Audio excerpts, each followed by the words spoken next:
Danes smo kaj, da nekaj razrešimo. Pred parimi meseci nas je Kristjan Čeh na našem dobrodelnem dogodku, ko smo metali disk, čisto smešil. Res, nobenemu ni prišel niti blisa, ne. In res, no, tip nas je usmešil, res mislim. In danes smo tukaj, v fitnessu, na našem terenu, kjer bomo Kristjana preizkusili v disciplini po naši izbiri. Dobrodošli v Proteini.si izziv. Kaj ti breš čovna, stari? Ja, danes samo veslal v čovnu, kar na trenažerju, ne?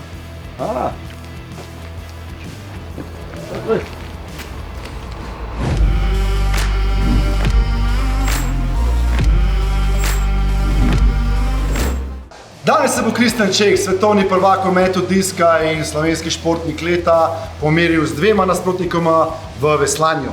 Poglejmo si, kdo sta njegove dva izzivalca. Kristjanova prva izzivalka je Tanja Tomše, prodajnica v podjetju Proteini.si in ljubiteljica športa. Kristjanov drugi izzivalec je dvakratni prejemnik bronaste olimpijske medalje in bivši dolgoletni veslaški trener Sadik Mujkić.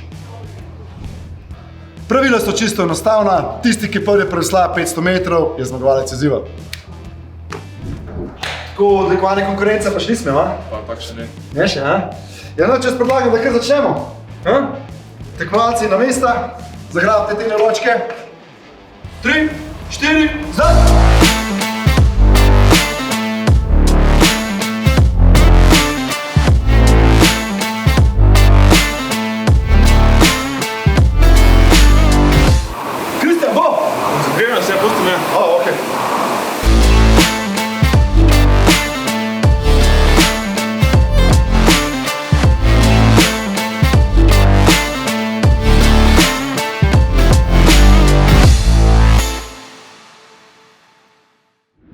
Bravo, Kristjan, vsaka čast. Prav misliš, da te je pripeljal do zmage?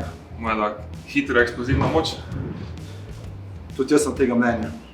Vsaka čast. Tako da, sam naprej, če kakšen izziv naredimo, sigurno v prihodnosti zdaj. Seveda. Mogoče kickboksu ali pa... Ne, to daj ne. Sadik, daj mi povej, koliko si mlad? Ja, če grem gledat po rojstnemu dnevu, kam vsake 4 leta, še nisem polnoleten. Drugače pa ja, konc februarja bom 55. 55. Daj mi povej, kaj je tvoja skrivnost, da ostajaš tako fit, pa še zmeraj tako dobro veslaš? Ja, pred vsako aktivnostjo si privoščim Energy bar, ploščico, in pa med in po aktivnosti pa izotonik za hitrejšo hidracijo mišic. Se mi je zdel, da nekaj tazga piješ. Ja. V glavnem, srečno še naprej. Hvala. Sam pogumno. Zdaj smo še zadnjič imeli priložnost videti, kako se Kristjan Čeh znajde na našem terenu. Izzive preteklih tednov pa si lahko gledaš na Proteini.si YouTube kanal. Se vidimo.